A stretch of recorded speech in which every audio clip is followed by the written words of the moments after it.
현장에서 들려주는 땅 이야기. 안녕하세요. 오픈마인드입니다.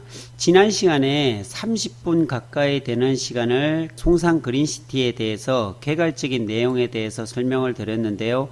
오늘 이 시간에는 정말로 중요한 이야기를 좀 드리려고 합니다. 왜 그러냐면 송산 그린시티의 투자 방향에 대해서 어디가 지가가 오르고 어떻게 성장하고 그 주변에 어떤 상권이 형성이 되고 어느 도로 중심으로 성장하고 발전할까, 이런 내용이기 때문에 오늘 정말로 귀 기울여서 정확하게 좀 들어보시면 투자의 방향을 확실하게 정할 수 있는 그런 시간이 되지 않을까라는 생각을 하게 됩니다.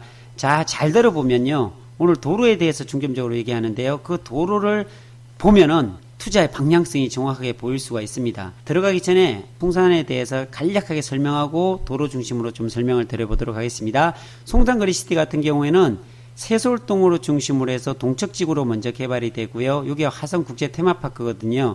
화성국제 테마파크는 신세계 프로퍼티 컨소시엄에서 4조 5,700억 원을 들여서 127만 평을 요 부분에 지금 개발합니다.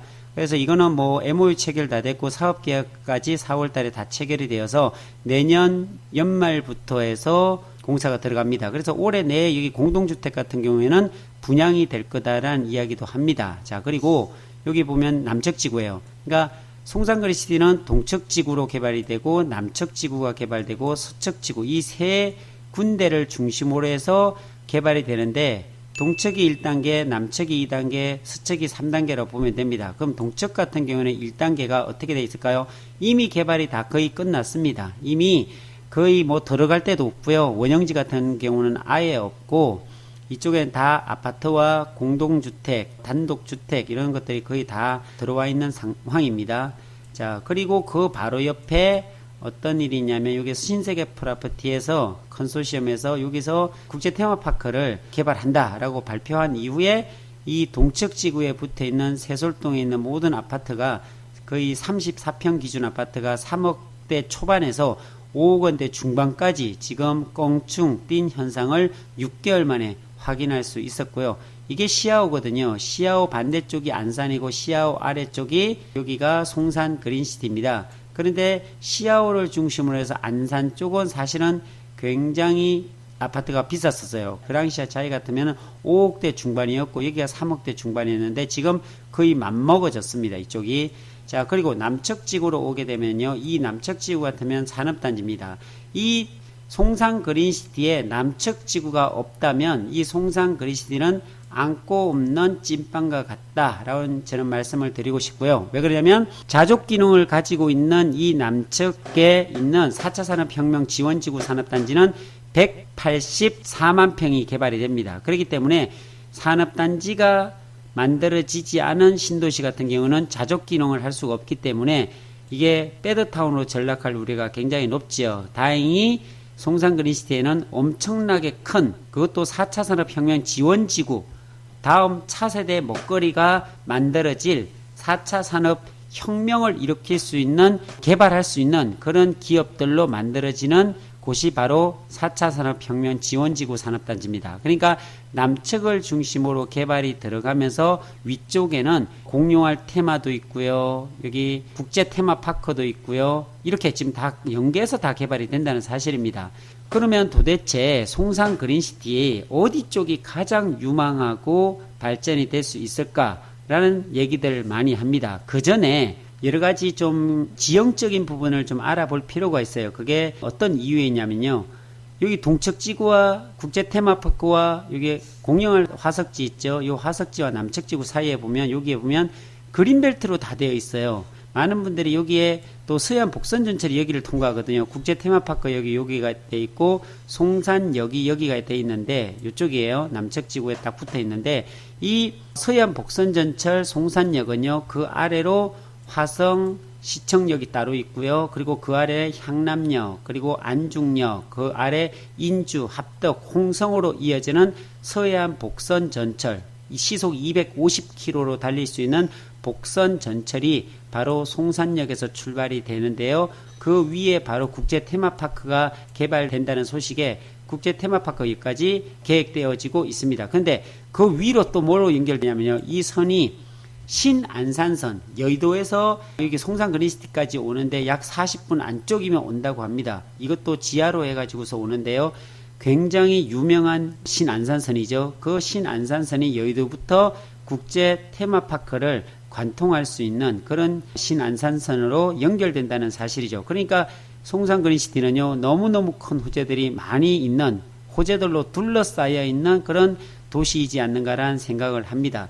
자, 거기에 여기 보면 바로 그래서 사람들이 송산 그린시티가 있는 송산역이 있는 곳에 투자를 하면 좋지 않겠느냐라는 말씀을 하는데요. 전혀 아닙니다. 이 근처는요, 동척지구와 그리고 국제 테마파크 송산역 바로 앞은 다 그린벨트입니다. 이 지역이 다 그린벨트예요. 그러니까 이 속엔 들어가면 안 돼요. 많은 분들이 여기 가서 투자를 한다고 얘기하는데 제 생각은 결코 좋은 생각은 아닙니다. 그린벨트는 그린벨트일 뿐입니다. 그린벨트는 개발 제한 지역이고요. 개발 제한 지역은 개발을 못하게 막는 지역을 개발 제한 지역이라고 합니다. 말 그대로입니다. 그래서 절대로 들어가면은 안 된다라는 말씀을 드리고요. 물론 개발 제한 지역 안에 보면은 이렇게 주거 지역들이 있습니다. 취락지구죠. 이 취락지구가 있는데 이 마을에 붙어 있는 취락지구 같은 경우는 그린벨트에서 벗어난 부분이기도 하거든요. 어쨌든 그런데 이 그린벨트 안에 있는 땅들은 조심해서 사야 된다라는 말씀을 드리고 싶고요. 자, 그렇다면 이제 도로를 보겠습니다. 송산 그린시티를 딱 보면 첫 번째 가장 크게 봐야 될게요. 이 77번 국도예요. 이것을 빠뜨리면 안 됩니다. 이 77번 국도를 보면 파주에서 쭉 내려와 가지고요. 인천 쪽을 통과해서 이쪽으로 갑니다. 이렇게 해서 77번 국도가 이 화성시청 쪽으로 이제 가는 도로인데요. 이게 세솔동을 거쳐서 내려갑니다. 이 도로 굉장히 유명하거든요. 이게 4차선 도로인데 아주 잘 뻗어져 있습니다. 그리고 또 하나 기억해야 할 게 이게 송산 그린시티로 진입하는 동서 진입도로라고 있어요. 이게 8차선 도로입니다. 한번 보도록 할까요? 안 돼 있네요. 아직 여기가 아쉽네요. 아직 안 돼 있어서 이런 식으로 이런 도로로 지금 거의 만들어졌는데 송산 그린시티 서쪽으로 가면 갈수록 이게 8차선으로 연결되어 있는 도로가 동서 진입도로라고 볼 수가 있습니다. 이 동서 진입도로요. 한번 표시를 해가면서 할까요? 이 동서진입도로는 여기 고정 IC가 생기거든요. 서쪽지구 입구에 보면 이렇게 고정 IC가 이제 생기고요. 이 도로는 동과 서를 이어주는 동서진입도로라고도 합니다. 네, 여기서 끊을게요. 여기가 수화교차로라고도 하고요. 77번 국도와 동서진입도로가 만나는 수화교차로라고 하는 곳이 이곳입니다. 좀 지형적으로 머릿속에 인지해 줬으면 좋겠어요. 이 77번 국도를 타고서 올라가면 어디로 빠지냐면 안산으로 넘어가게 됩니다. 전에 같으면 이 도로가 없을 때에는 삥 돌아서 갔거든요, 이게. 그래서 굉장히 불편했는데, 이게 2018년인가요? 그때쯤 초에 이게 뚫리면서 안산에서 이 도로 타고서 그냥 바로 넘어서 이 제부도라든지 전국항 쪽으로 이렇게 빠질 수 있는 길이 열렸습니다. 그 다음에 또 뭐, 여기 보면 요 길이 또 열렸죠. 세솔동으로 이어지는 작은 요 다리가 또 생겨서 세솔동으로도 가기도 하고 그랬습니다. 어쨌든 동서 진입도로 굉장히 유명하니까 꼭 기억해 주시고요. 그리고 안산으로 넘어가는 이 77번 국도도 기억해 주셨으면 좋겠습니다. 이것도 굉장히 유명한 도로고 자주 사용이 되어지는 그런 도로다라고 생각하면은 맞을 것 같습니다. 이건 화성시청 쪽으로 연결되고요. 자, 그리고 또 큰 도로 중심으로 보면 여기 보면 마도아이시가 있죠. 요 4차 산업혁명 지원지구 산업단지 아래 바로 붙어 있거든요. 보통 우리가 보면 산업단지가 크게 생기게 되면 그 산업단지 중심으로 IC가 꼭 붙어 있어요. 평택에 보면 삼성반도체가 있었는데 그 삼성반도체 곁에 보면 IC가 없거든요. 그런데 반도체가 생기자마자 고덕 IC라고 바로 또 생기더라고요. 마찬가지로 여기에 보면 마도 IC가, 송산 마도 IC가 산업단지 거의 뭐 붙어 있죠. 여기에 생기는데 이 위쪽에 보면 송산 그린시티 서쪽 지구에 고정 IC까지 또 생깁니다. 자, 요런 형태고요. 그리고 여기 보면 송산역이 또 여기에 붙어 있다고 제가 아까 말씀드렸죠. 송산역이 여기에 생깁니다. 자, 그리고 보면 이 도로, 이게 322번 도로거든요. 그러니까 화성시청에서 오는 이 도로, 네, 한번 크게 한번 그려볼게요. 그냥 322번 도로는 화성시청에서 이렇게 오는 이 도로도 굉장히 중요한 도로입니다. 이 도로를 타고서 어디로 가냐면요. 이 도로를 쭉 뻗어가다 보면 이게 전에 같으면 이 도로 타고서 어디로 연결되냐면 이렇게 쭉 보면 이렇게 해가지고서 이렇게 해서 제부도로 넘어갔어요. 이렇게. 그런데 이게 옛날 도로가 돼버렸죠. 이 아래 도로는 지금 어떻게 하느냐, 여기에서 4차선 타고서요 이렇게 새롭게 도로가 생겼어요. 그래서 전국 해양산업단지를 지나서 전곡항 쪽을 지나서 이렇게 제부도로 이렇게 들어갑니다. 이렇게 제부도로. 이게 제부도 가는 길로 연결이 됩니다. 322번 도로가 이렇게 연결돼요. 그러니까 동쪽에서 오는 모든 차량들은요 거의 대부분 다 이 도로 타고서 이렇게 가요. 그러다 보니까 여기가 토요일이나 휴일이나 주일날에 보면 굉장히 막히는 도로가 이 도로가 돼버렸어요. 지금도 통행량이 굉장히 많은데 4차 산업혁명 지원지구 산업단지가 생기게 되면 이게 얼마나 또 막힐까 저는 걱정이 됩니다. 자, 또 하나 봐야 될 게 이 크다랗게 연결되어 있는 도로가 무슨 도로냐면 이게 평택 시흥간 고속도로예요. 제2 서해안 고속도로라고도 하는 도로가 바로 이 도로입니다. 네, 이게 공룡알 화석지를 넘어서 이렇게 넘어갑니다. 이렇게 되죠. 네. 그러니까 이 산업단지를 이제 왼쪽으로 이렇게 가로막고 있는 도로가 바로 이 평택 시흥간 고속도로다라고 볼 수 있어요. 그러니까 우리가 좀 분석해 봐야 될 게 산업단지가 이렇게 있는데 여기에 고속도로가 이렇게 돼 있으면 어떻게 될까요? 왼쪽으로 넘어갈 수 있을까요? 없을까요? 못 넘어갑니다. 넘어갈 수 없겠죠. 고속도로를 타 넘어갈 수가 없잖아요. 그래서 궁여지책으로 마련한 것이 토끼구를 파놨어요. 11개의 토끼구를 파놔서 이쪽으로 지나가는데 대부분 다 차량이 1개 정도 지나갈 수 있는 토끼구인데 여기 보면 2대 2차선으로 만들어 놓은 토끼구도 한 2~3개 있는 것 같아요. 어쨌든 산업단지적인 측면으로 보면 이 왼쪽이 가로막혀 있다는 게 고속도로가 가로막혀 있다는 것이 이걸 타 넘어가지 못하는 단점이 있습니다. 그게 그래서 그럼 이 산업단지는 어디로 다 빠질까요? 이 아래쪽으로 유보지가 되어 있는 이 아래쪽으로 빠지든지 아니면 이쪽으로 공단교차로라고 하는 이 부분으로 빠집니다. 자, 이렇게 보면 되고요. 또 남측에서 보면요, 제가 가장 중요하게 사실은 생각하는 여기 보면 마도프라자가 있고 여기가 마도교차로입니다. 이 마도교차로가 굉장히 저는 제가 보기에는요 유명한 교차로가 되지 않을까. 지금도 이 교차로에 가면요 차량이 너무 많습니다. 로드뷰로 한번 볼까요? 마도교차로가 어떻게 생겼는지. 여기가 마도교차인데 보세요. 지금도 차가 너무너무 한번 가보시면 차가 정말로 많이 다니는 곳이 이곳이에요. 예, 이곳을 통해서 마도IC가 현재 여기거든요. 이쪽에서 마도IC에서 와서 이 화성시청으로 계속 빠지게 돼 있거든요. 그런데 여기에서 이 마도교차로가 어떤 효과가 있냐면 이 마도교차로에서 샛길이 있어요. 지름길이죠.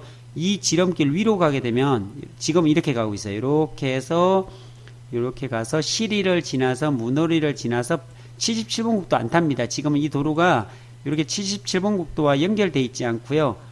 여기에서 이 도로 타고서 요 도로 타고서 쭉 가다 보면 문호리를 지나서 이렇게 해서 동측으로 빠지게 되는 그 도로를 탑니다. 그런데 이제 이 도로가 어떻게 되어 있냐면요. 송정리, 그러니까 두곡리, 송정리, 시리를 지나서 직선으로 4차선이 계획되어 있습니다. 지금 현재 마도교차로에서 이 도로는요. 토지이용 계획안을 떼보면 이렇게 지금 이렇게 되어 있죠. 이게 4차선으로 사실은 이렇게 연결되어 있어요. 이렇게 4차선으로 연결되어 여기에 이제 회전교차로가 있거든요. 여기서 회전교차로를 지나서 여기는 도로가 이제 없습니다. 그런데 이게 어디로 연결되냐면 이게 삼부실 교차로예요. 삼부실 교차로와 연결된다라고 보시면 맞을 것 같습니다. 자, 이렇게 그러니까 마도IC에서 빠져서 이렇게 화성시청까지 가서 이렇게 돌아가지고서 동척지구로 안 갈 거고요. 대부분 다 마도IC에서 요 도로, 이게 무슨 도로인지 모르겠어요. 2차선 도로, 송정로네요. 이 송정로를 통해서 위쪽으로 올라가게 돼 있어요. 이렇게 올라가서 77번 국도와 만나게 되겠죠. 결국은 요건 아직까지 뚫리지 않았습니다. 요까지예요. 여기 원천리, 여기 해전교차로까지만 되어 있고요. 여기서 칠학지구가 좀 있어요. 그리고 여긴 길이 없습니다. 근데 이게 토지 이용 계획 보면요. 이게 다 뚫어져 있어요. 그래서 이까지 연결되는 쪽으로 삼부실 교차로와 연결된다. 이렇게 지금 되어 있습니다. 자, 그렇다면 제가 왜 이렇게 자세하게 디테일하게 말씀드리냐면, 자, 한번 여러분들께서 예상을 한번 해보십시오. 남측지구가 개발됩니다. 이것도 184만 평이에요. 어마어마한 면적이 개발됩니다. 이곳에는요, 산업용지 시설이 있죠. 하천용지도 있고, 산업용지도 있고, 지원시설도 있고, 뭐, 운동장 용지도 있고, 진짜 많은 업체들이 이곳에 4차 산업혁명 지원지구 산업단지이기 때문에 연구시설 용지도 다 있어요. 어쨌든 여기에 엄청나게 많은 기업들이 들어올 텐데, 이 기업들이 어디로 빠질까요? 일로 빠집니다. 여기가 공단교차로가 하거든요. 이 공단교차로를 통해서 이렇게 빠져나갈 거예요. 그래서 이쪽에 보면은 이 하얗게 돼 있는 것이 뭐냐면은 이게 유보지예요. 이게 한 35만에서 40만 평 정도 된다고 그러거든요. 그러니까 이 유보지는 산이에요. 근데 이걸 지금 산을 자꾸 허물고 있어요. 깎아내고 있습니다. 깎아내서 뭐 만드냐? 여기서 다 깎아낸 흙을 가지고서 간석지에다 메꾸고 있어요. 땅이 바닷물이 들어왔다 빠진 그런 땅이다 보니까 소금기도 있고 또 약간 무르기도 하겠죠. 그래서 이 간석지 산을 까가지고서 덤프트럭으로 지금도 계속적으로 여기를 메꾸고 있고 땅을 다지고 있어요. 자, 그러면 여기가 어떻게 될까? 이 산이 평평해지겠죠. 그럼 이렇게 큰 유보지가 뭘로 될까요? 과연 이걸 그냥 그대로 놔둘 수는 없을 거예요. 왜 못 놔두냐면 여기에 엄청난 인프라라든지 인원들이 많이 넣을 텐데 이 인원들이 갈 데가 없어요. 어디로 갈까요? 유보지 같은 데다가 공동주택 만들면 끝내주겠죠. 왜? 그럼 서쪽지구에 만들면 되지 않겠느냐? 이게 벌써 먼저 개발이 되기 때문에 남측지구 같으면 공사를 하고 있습니다. 네, 산업단지를 만들고 있고 한참 땅을 밀고 있고 토목공사를 진행하고 있기 때문에 내년부터 이게 분양이에요. 산업단지 용지가 분양이기 때문에 이게 곧 만들어지거든요. 그런데 이 서쪽지구 같은 2025년부터 들어갑니다. 그러면 아파트가 지어지려면 2027년이나 8년도 돼야지 이 아파트가 다 들어서는데 그 전에 산업단지에 들어온 건설 노동자부터 시작해서 여기에 일하러 오신 모든 직원들 같은 경우에는 어디 들어가 살아야 됩니다. 근데 들어가 살 데가 있을까요? 없을까요? 죄송합니다만 없습니다. 제가 여기 와본 결과 여기 일반 주거지역이라고 되어 있죠. 여기 마도 쪽에 일부 있는데 여기는 다 주거지역이라 평당 400만원씩 합니다. 이쪽이 주거지역 같은 데가. 그런데 그것도 여기에 지어진 원룸이라든지 다세대 다가구가 비어있는 데가 없어요. 가득 차 있어요. 왜 그러냐면 이 밑에 보면 다 산업단지로 되어 있거든요. 이 밑에 거의 산업단지 또 공장 이런 데서 여기는 다 차지하고 있어요. 그래서 사강에도 들어가도 그렇게 비어있는 데가 많진 않아요. 그러니까 여기에 근무하시는 분들이 다 어디서 쏟아져 나와서 잠을 주무셔야 되고 주택이 해결이 돼야 된다는 거죠. 그런데 그게 해결될 데가 없어요. 그래서 저는 유보지가 활용될 가능성이 굉장히 높다라고 말씀을 드리고요. 그렇지 않으면은 이 일부 붙어있는 도로가에 붙어있는 계획관리 용지 같은 거 이쪽에 많이 있거든요. 이런 데를 활용해 가지고서 다세대 다가구 같은 것들이 막 지어져야 될 거예요. 이거는 미리 산업단지가 만들어진 곳을 가보면 그런 일들을 볼 수가 있어요. 평택 삼성반도체가 만들어지면서 일어났던 일들을 보게 되면요. 평택 삼성반도체가 지어지니까 약 일꾼들이 제가 얘기하는 거는 정직원 아닙니다. 공장을 짓기 위해서 동원됐던 2만 5천 명 가까이 되는 그 인력들이 어디에서 잠을 주무실 수가 없었어요.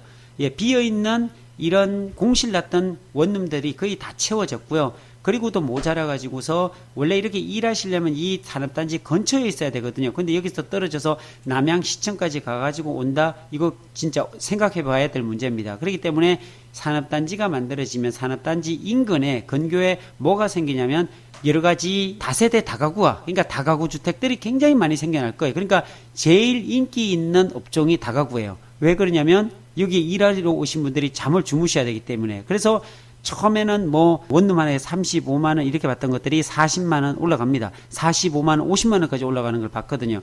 그래서 여기도 송산그린시티가 개발되는 남측지구 같은 경우에도 그런 일들이 분명히 발생이 될 거예요. 왜 그러냐면 남측지구에 산업단지뿐만이 있는 게 아니고요. 여기에 보면 당장 내년에 여기에 뭐가 들어오냐면 국제테마파크가 들어온다고 했죠. 그러면 국제테마파크가 내년부터 공사가 들어간다면 이 국제테마파크 127만 평을 짓기 위해서 수많은 토목하시는 분들이나 인테리어 하시는 분이나 목수라든지 어쨌든 테마파크를 만들기 위한 다양한 인력들이, 건설 인력들이 들어와야 되는데 이분들이 잠을 주무셔야 되고 하는 그런 공간이 없다는 겁니다. 안산으로 넘어가야 될까요? 안산도 거의 다 차 있거든요. 그렇다면 여긴 그린벨트이기 때문에 개발이 안 되고 동척지구 같으면은 이미 신도시로 다 차 있습니다. 들어갈 자리가 없습니다. 그러면 건설 인력들이 다시 내려와야 됩니다. 이 아래쪽으로 내려와서 찾아야 되는데 아래쪽에도 주거지역이 거의 없거든요. 그렇다면 새롭게 만들어야 된다는 얘기예요. 그러니까 땅이 필요하다는 거죠. 땅이 필요한데 농림지역이 필요할까요? 그렇진 않습니다. 계획관리나 자연녹지 같은 그런 건축이 가능한 쪽에 땅들이 필요하겠죠. 그렇기 때문에 이 산업단지 인근 지역은 성장할 수밖에 없다는 겁니다. 지가가 뛸 수밖에 없고 도로 중심으로 굉장히 많이 발달할 수밖에 없다. 그 지역이 어디냐? 제가 보는 견해는 바로 마도 교차로에서 공단 교차로, 여기죠. 마도 교차로와 공단 교차로 사이가 굉장히 크게 될 지역이지 않는가라는 생각을 합니다. 이거는 기본적인 사항입니다. 사실은. 예, 여기 들어와서 기업들이 일단은 기업을 만들기 위한 공장 건설 인력뿐만이 아니고요. 건설이 다 되고 난 이후에 여기에 산업단지가 만들어지게 되고 조성하게 되고 그리고 이곳에 연구 인력과 직원들이 이제 많이 분포되겠죠. 그 사람들이 나와서 주거 생활을 해야 되는데 그 생활할 필요한 부분들이 필요한데 그게 어디 가 있을 곳이 마땅치 않다는 겁니다. 그렇기 때문에 새롭게 다가구들이 굉장히 많이 생기지 않을까. 그리고 이렇게 많이 생기면요. 다가구뿐만이 아니라 우리가 일을 하려면 먹고 자야 됩니다. 그러니까 주택에 대한 수요는 분명히 있을 거고요. 그리고 먹는 것에 대한 그러니까 식당이라든지 이런 한밭식당 특히나 이런 것들이 굉장히 많이 생길 걸로 생각이 들어요. 요식에 관련된 거, 요식점 같은 것들이 많이 필요하지 않을까라는 생각을 해봅니다. 자, 오늘도 시간이 꽤 지났네요. 이거 원래 다 하려면 1시간이 진짜 넘어가야 될 것 같은데 그러면 너무 지루할 것 같고요. 오늘은 제가 대략 마무리해서 동측지구에 대한 얘기만 좀 해볼게요. 동측이나 남측에 관련돼 있는 도로망에 대해서. 그러니까 다시 한번 정리를 해드릴게요. 여기에 동서진입도로. 예, 이것은 동쪽과 서쪽을 관통하는 동서진입도로가 8차선 도로입니다. 우리가 뭐 2차선 이게 아니고요. 8차선 고속도로 같은 진입도로예요, 이게. 그리고 여기가 송산 그린시티를 지금 관통해서 지나가는 이 도로가 평택 시흥간 고속도로입니다. 이 도로가. 그리고 322번 도로, 동측에서 서쪽으로 넘어가는 이 322번 국도를 주목해 주시기 바랍니다. 이 도로가 새로 뚫려가지고서 어디까지 간다? 바로 제부도를 향하고 있고요. 전국항 쪽으로 또 향하고 있지요. 이 도로도 굉장히 유명한 도로가 될 것이고요. 그리고 직접적인 혜택을 수혜를 볼 수 있는 도로가 저는 마도 교차로에서 공단 교차로를 지나서 가는 두곡리와 송정리를 관통하는 송정로, 이 도로가 굉장히 유명한 크게 될 도로다라고 저는 예상을 합니다. 그래서 그럼 어디에 투자해야 될까요? 바로 이 안쪽에 이쪽으로 투자를 하는 게 가장 좋겠죠. 근데 이건 뭐 안 봐도 딱일 것 같아요. 누구든지 예상을 할 수 있겠지만 그러나 이 산업단지가 생김으로 인해서 어떠한 일이 벌어질지에 대한 것들은 경험해 본 사람만이 정확하게 알 수 있습니다. 그렇다면 도대체 가격이 얼마까지 오를 수 있을까요? 가격을 얼마나 예상할 수 있을까요? 저는 대략적인 예상이 됩니다. 왜 그러냐면 이런 곳을 가봤거든요. 이렇게 산업단지가 생기고 이런 산업단지가 생겼을 때 어느 도로 중심으로 성장하게 되고 발전하게 되고 지가가 얼마부터 해서 얼마까지 올라가고 그 주변에는 어떤 상업행위들이 일어나야 되고 그 주변의 땅은 도로 중심으로 어떤 상업을 해야지 장사가 잘 되고 하는 그런 것들이 머릿속에 다 있기 때문에 좀 예상이 됩니다. 그런데 특히나 이게 184만 평이 개발되는 이곳은 엄청나게 상상 이상으로 올라갈 수 있는 지역들이 몇 군데가 있겠죠. 그것이 과연 어디일까요? 한번 나름대로 상상을 해보시면 좋겠고요. 제가 오늘은 이렇게 남측지구에 동측지구와 남측지구에 대한 얘기밖에 하지 못했어요. 자, 다음 시간에는 이 위쪽에 좀 중요한 도로들이 많아요. 신도시가 개발되면서 여기가 305번 도로거든요. 이 305번 도로와 또 Y자 도로가 이게 새롭게 나거든요. 여기에 Y자 도로가 나는 부분과 그리고 시도 51번 시도 51호선이 있는데 이 51호 시도선이 또 독지를 향하고 있거든요. 이것도 좀 중요한 도로고요. 그리고 이 안쪽에 보면은 305번 도로 사이로 흐르는 송산동로, 이게 송산동로라고 하거든요.